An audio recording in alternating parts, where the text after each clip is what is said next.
حضرات محترم، سورہ طٰہٰ کی چند آیات آپ کے سامنے تلاوت کی ہیں۔ اللہ رب العزت نے ارشاد فرمایا، وَمَنْ أَعْرَضَ عَنْ ذِكْرِي فَإِنَّ لَهُ مَعِيشَةً ضَنْكًا۔ اس دنیا میں رہتے ہوئے جو میرے ذکر سے، میری یاد سے اعراض کرے گا، پہلو تہی کرے گا، اس کی جانب توجہ نہیں کرے گا، فَإِنَّ لَهُ مَعِيشَةً ضَنْكًا، تو ہم اس کی زندگی کو تنگ کر دیں گے۔ وَنَحْشُرُهُ يَوْمَ الْقِيَامَةِ أَعْمَىٰ، اور قیامت کے دن اس کو اندھا اٹھایا جائے گا۔ کہ دنیا میں دیکھنے کے لیے آیات موجود تھی، اللہ کا کلام موجود تھا، اس نے اس کی طرف دیکھنے کی زحمت نہیں کی، اس کا نتیجہ یہ ہوگا کہ آخرت میں اس کو اندھا اٹھایا جائے گا۔ قال رب لم حشرتنی اعمیٰ، وہ اپنے رب سے پوچھے گا، اے میرے رب، لم حشرتنی اعمیٰ، آپ نے مجھے اندھا کیوں اٹھایا؟ وقد کنت بصیرا، دنیا کے اندر تو میں دیکھا کرتا تھا۔ یہ قیامت کا ایک منظر اللہ آپ کے سامنے بیان کر رہے ہیں، اللہ پاک اس سے محفوظ فرمایا۔ وہ کہے گا، مولا دنیا میں میری آنکھیں تھیں، دنیا کے اندر میں دیکھا کرتا تھا، آج میں دیکھ نہیں سکتا، آپ نے مجھے اندھا بنا دیا۔ قال کذالک، اللہ فرمائے گا، کذالک اتتک آیاتنا، اسی طرح تمہارے پاس میری آیات آئی تھیں، میرا کلام آیا تھا، فنسیتھا، تو نے اس کو بھلا دیا۔ دنیا کے اندر تیرے سامنے میرا کلام پڑھا گیا اور دیکھا گیا، لیکن تو نے اس کو بھلا دیا۔ وَكَذَلِكَ الْيَوْمَ تُنْسَىٰ، اسی طرح آج تمہیں بھلا دیا گیا۔ دنیا کے اندر ہم جو کرتے ہیں اسی کا نتیجہ وہاں پہ نکلنا ہے۔ وَكَذَلِكَ نَجْزِي مَنْ أَسْرَفَ وَلَمْ يُؤْمِنْ بِآيَاتِ رَبِّهِ، فرمایا اسی طرح ہم بدلہ دیتے ہیں، من اسرف ولم یؤمن بآیات ربی، یہ دنیا کے اندر اپنی حد سے کراس کرتے ہیں، زیادتی کرتے ہیں، اور اپنے رب کی آیات پر اس طرح ایمان نہیں لاتے جس طرح کے ایمان لانے کا حق ہے۔ وَلَعَذَابُ الْآخِرَةِ أَشَدُّ وَأَبْقَىٰ، اور فرمایا کہ آخرت کا عذاب تو بہت ہی سخت اور ہمیشہ رہنے والا ہوگا۔ اللہ ہمارے حال پہ رحم فرمائے۔ یہ ایک منظر ہے جو اللہ رب العزت نے آخرت کا بیان فرمایا۔ اچھا، اب اس منظر میں ایسا نہیں کہ کافروں کے لیے ہے، کہ مسلمانوں کے لیے بھی، اللہ نے اس کو صرف کافروں کے لیے مخصوص نہیں کیا، عام رکھا ہے۔ اس سے مسلمان بھی آ سکتے ہیں، کافر بھی آ سکتے ہیں۔ کافر اس اعتبار سے وہ تو قبول ہی نہیں کرتے، وہ تو مانتے ہی نہیں ہیں، اور مسلمان اس اعتبار سے کہ قبول کرنے کے بعد پھر نہ قبول کرنے کی سطح پہ آ جاتے ہیں، جانتے ہیں مانتے نہیں ہیں۔ جس طرح اللہ کو جانتے ہیں، اللہ کی مانتے نہیں ہیں، اللہ کو مانتے ہیں، اللہ کی نہیں مانتے، رسول کو مانتے ہیں، رسول کی نہیں مانتے۔ تو یہ مسلمانوں کی صورتحال یہ ہے۔ اب اس کے اندر مفسرین نے یہ لکھا ہے کہ اس کے اندر رب کو یا رب کی آیات کو بلانے سے مراد کیا ہے، یعنی مسلمان کس طریقے سے بلاتے ہیں رب کی آیات کو، یا اپنے رب کو کیسے بلا دیتے ہیں۔ وہ فرماتے ہیں کہ اس میں سب سے بڑا طبقہ وہ ہے اللہ کو جو بلاتے ہیں دنیا میں، کہ دنیا میں اللہ کی دی ہوئی نعمتوں کو استعمال کرتے ہیں لیکن شکر گزاری نہیں کرتے، اللہ کا شکر ادا نہیں کرتے، شکر گزاری کی کیفیت ان کے دلوں میں پیدا نہیں ہوتی، اور وہ ساری عمر یوں سمجھتے رہتے ہیں کہ جو بھی نعمتیں ہمارے پاس موجود ہیں یہ تو ہمارا رائٹ ہے، یہ ہمارا حق ہے، اور جو کچھ ہم نے کمایا ہے اپنی محنت سے کمایا ہے۔ میں یہ بندے فرمایا اپنی ایمان کے اعتبار سے کفار کی سطح پر جا کھڑے ہوتے ہیں، یعنی اللہ کی ناشکری کرنا گویا کہ اللہ کا کفر کرنا ہے۔ اس آیت میں وہ فرماتے ہیں کہ وَمَنْ أَعْرَضَ عَنْ ذِكْرِي سے مراد یہ ہے کہ جو اللہ کے ذکر سے اعراض کرتا ہے، یعنی جو اللہ کی شکر گزاری نہیں ادا کرتا، شکر ادا نہیں کرتا، شکر گزاری نہیں کرتا، اس کی کیفیت یہ نہیں ہوتی، ایک اور جگہ آپ نے قرآن مجید کہتا ہے فَاذْكُرُونِي أَذْكُرْكُمْ وَاشْكُرُوا لِي وَلَا تَكْفُرُونَ، تم مجھے یاد کرو میں تمہیں یاد کروں گا، وَاشْكُرُوا لِي، اور میرا شکر ادا کرو اور میرا انکار نہ کرو۔ یعنی ذکر کو اور شکر کو ایک دوسرے کے متبادل کے طور پہ رکھا ہے اس آیت میں، یعنی شکر ادا کرنا بھی اصل میں ذکر ہے اور ذکر کرنا بھی اصل میں شکر ہے، یہ دونوں آپس میں برابر ہیں۔ ایک اور جگہ اللہ فرماتا ہے اِنَّا هَدَيْنَاهُ السَّبِيلَ إِمَّا شَاكِرًا وَإِمَّا كَفُورًا، کہ ہم نے آپ کو انسانوں کو دونوں راستے دکھا دیے ہیں، اما شاکرم و اما کفورا، چاہے تو وہ اللہ کا شکر ادا کر کے اللہ کے ماننے والے بندے بنے، اور یا اللہ کا شکر ادا نہ کر کے اس کو کفر کرے۔ تو یہاں بھی شکر کو اور کفر کو برابر رکھا ہے، ایک دوسرے کے برابر رکھا ہے۔ تو گویا شکر ادا نہ کرنا یہ اللہ کا کفر ادا کرنا ہے، اللہ سے کفر کرنا ہے۔ تو اللہ ہمارے حال پہ رحم فرمائے، ہماری پیدائش کے پہلے لمحے سے لے کر زندگی کی آخری سانس تک جو کچھ بھی ہمارے پاس ہے، جو نعمتیں بھی ہیں، جو راحتیں بھی ہیں، صحت ہے، ایمان ہے، دولت ہے، عزت ہے، عظمت ہے، سہولت ہے، آسانی ہے، عافیت ہے، خیر ہے، برکت ہے، جو کچھ بھی ہے اللہ کی قسم یہ سارا اللہ کا دیا ہوا، اس میں ہمارا کچھ بھی نہیں ہے، ایک ذرہ بھی ہمارا نہیں۔ اگر اللہ نہ چاہے تو ہم ایک ذرہ بھی حاصل نہیں کر سکتے۔ آدھی رات کا وقت تھا، آقا دو عالم صلی اللہ علیہ وسلم اپنے بستر سے اٹھے، نماز شروع کر دی۔ اب لمبی نماز، فجر تک نماز پڑھتے رہے۔ بعض اوقات ایک رکعت اتنی لمبی ہوتی تھی کہ اس میں ایک رکعت میں سورہ بقرہ پڑھ لیتے تھے۔ اللہ اکبر! سورہ بقرہ کتنی 250 پارے ہیں ایک رکعت میں۔ اما عائشہ صدیقہ رضی اللہ تعالیٰ عنہ کی آنکھ کھلی تو عرض کرنے لگیں اے اللہ کے رسول، آپ اتنی مشقت کیوں کرتے ہیں؟ دیکھیں آپ کے پاؤں پہ سوجن آ گئی ہے، اتنا کھڑے کھڑے پاؤں پہ ورم آ گیا ہے، پوری پوری رات آپ کھڑے رہتے ہیں۔ اللہ رب العزت نے یہ وعدہ کیا ہے کہ اللہ تو آپ سے نہیں پوچھے گا، آپ کا کوئی گناہ نہیں ہے، آپ جنت میں جانے والے ہیں اور آپ جنتیوں کے سردار ہیں، کائنات کے امام ہیں۔ اللہ اکبر! میرے آقا نے فرمایا صلی اللہ علیہ وسلم، عائشہ افلا اکون عبدا شکورا، تو کیا میں اللہ کا شکر گزار بندہ نہ بنوں؟ اللہ، یہ شکر ہے کہ اگر اللہ نے میرے ساتھ یہ وعدے کیے ہیں اور میرے ساتھ مجھے یہ عطا کیا ہے، اس کا تو حق بنتا ہے کہ مزید شکر ادا کروں۔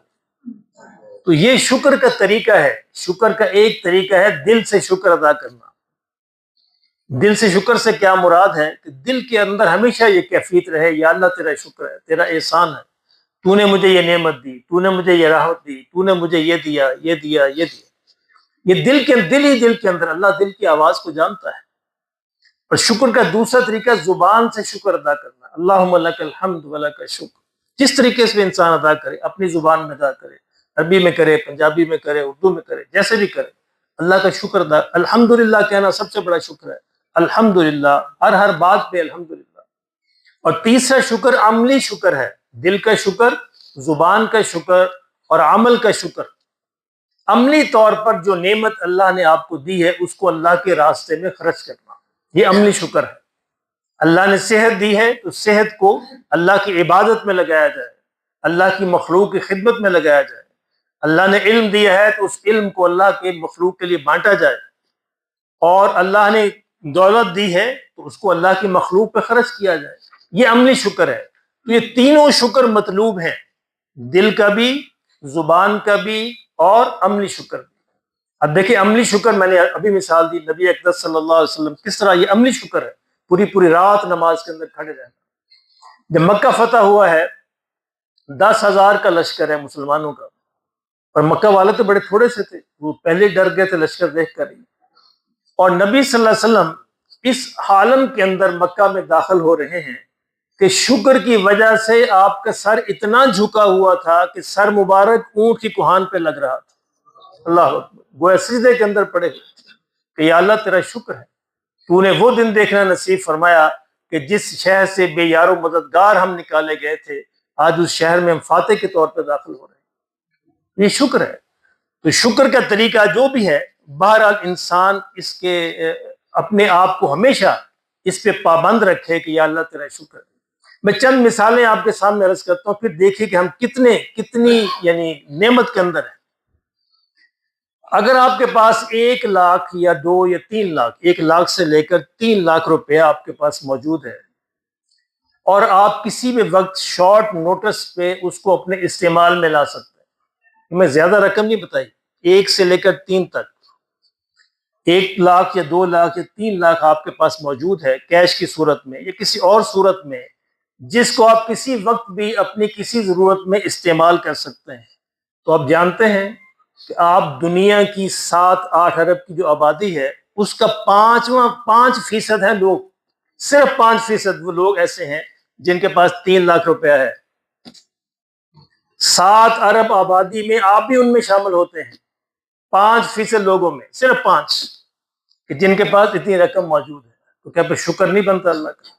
اور پھر ہم کہیں اصل مصیبت یہ ہے کہ انسان کی طبیعت ایسی ہے، انسان کا مزاج ایسا ہے کہ انسان ہمیشہ وہ گنتا رہتا ہے جو اس کو نہیں ملا، اور وہ نہیں گنتا جو اس کو ملا ہے۔ ہم ہمیشہ یہ گنتے رہتے ہیں، یہ نہیں ملا، یہ نہیں ملا، یہ نہیں ملا، یہ نہیں ملا، اور یہ کبھی شمار نہیں کرتے یہ ملا، یہ ملا، یہ ملا، یہ ملا۔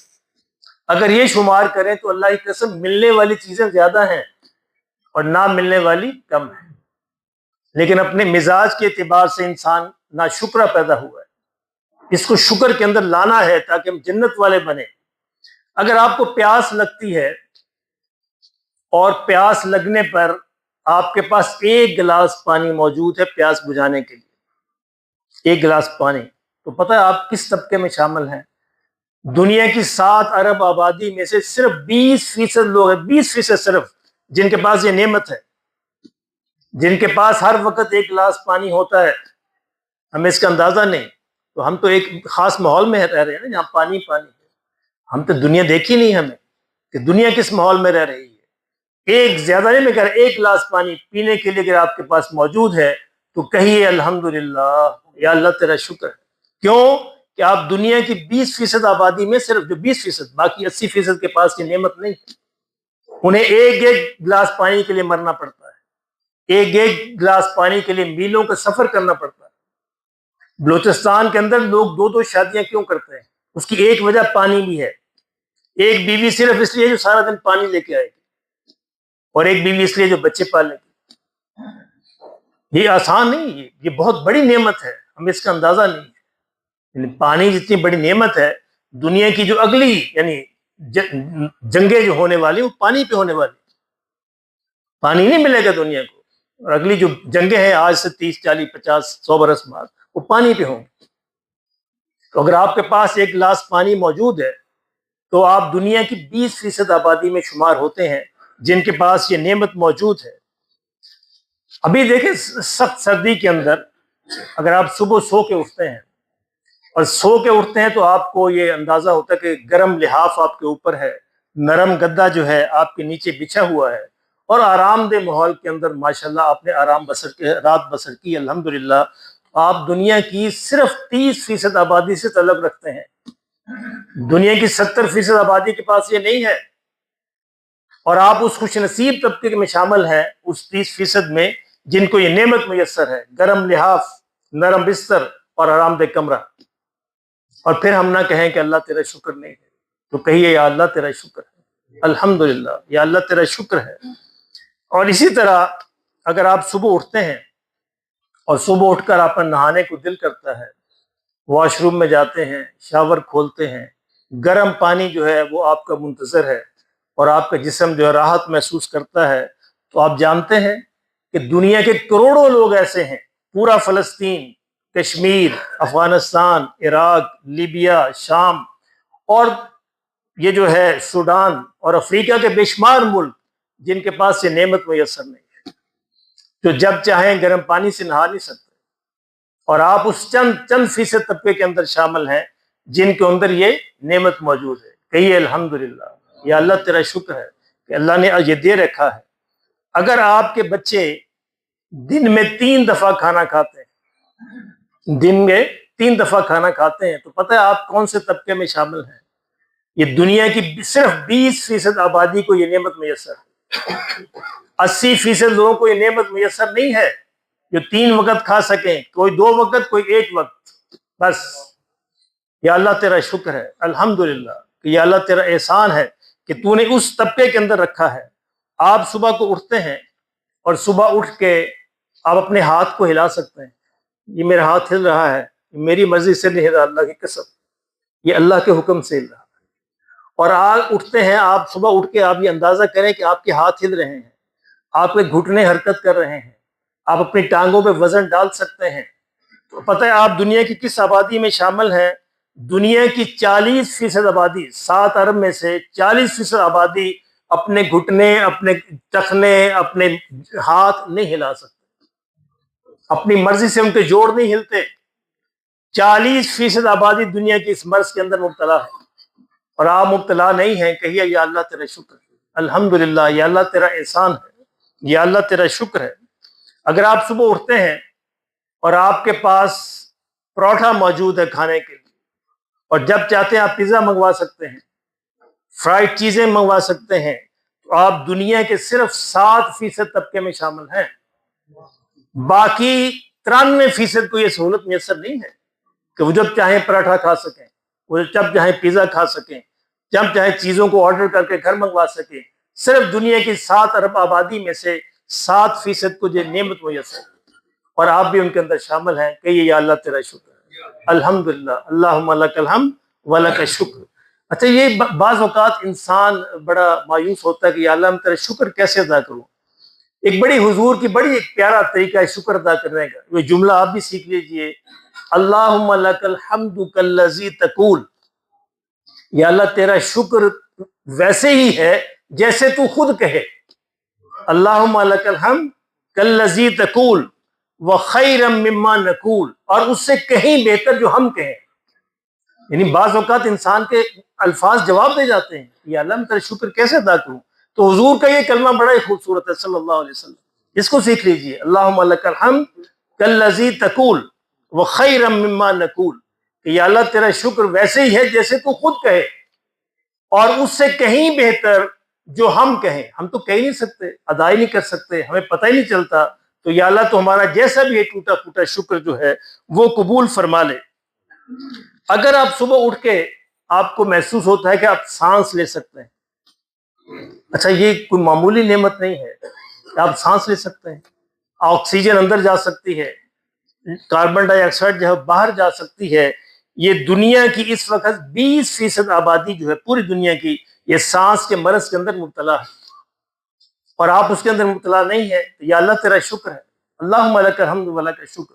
یہ تو ایسے میں نے چند مثالیں دی ہیں، چند مثالیں ہیں، اگر اس کو ہم گننا شروع کریں تو گھنٹوں بیان کیا جا سکتا ہے، ایک ایک نعمت کا، ایک ایک ذرے کا، ایک ایک قطرے کا، یعنی پانی کا ایک ایک قطرہ، ہوا کا ایک ایک ذرہ، یہ اللہ کی نعمت ہے۔ آپ نے دیکھا کرونا کے اندر لوگ کس طرح آکسیجن کے اندر تڑپتے پھرتے تھے، آکسیجن میسر نہیں تھی، اور آکسیجن کے ایک ایک سانس کی قیمت لگ رہی تھی۔ پھر انسانوں کو اندازہ ہو رہا تھا کہ اللہ نے کتنی بڑی نعمت دے رکھی تھی اور مفت دے رکھی تھی، اس پہ یا اللہ تیرا شکر ہے، اللہم لک الحمد ولک الشکر۔ اور اس کرنے کا مقصد یہ تھا کہ اللہ کا شکر ادا کرنا گویا اس کا بندہ بننا ہے، اور اللہ کا شکر ادا نہ کرنا گویا کفر کرنا ہے، یہ کفر کے برابر ہے شکر ادا نہ کرنا۔ تو اللہ پاک ہمیں یہ نعمت نصیب فرما دے کہ ہم ہر لمحے چلتے پھرتے، اٹھتے بیٹھتے، سوتے جاگتے جو ہے ہمیشہ اللہ کا شکر ادا کریں۔ شکر کے میں نے اس کے 3 طریقے ہیں، دل کا شکر، زبان کا شکر، اور عمل کا شکر۔ ان تینوں طریقوں سے ادا ہونا چاہیے۔ اللہ مجھے بھی نصیب فرمائے، آپ کو بھی سنت ادا فرمائے۔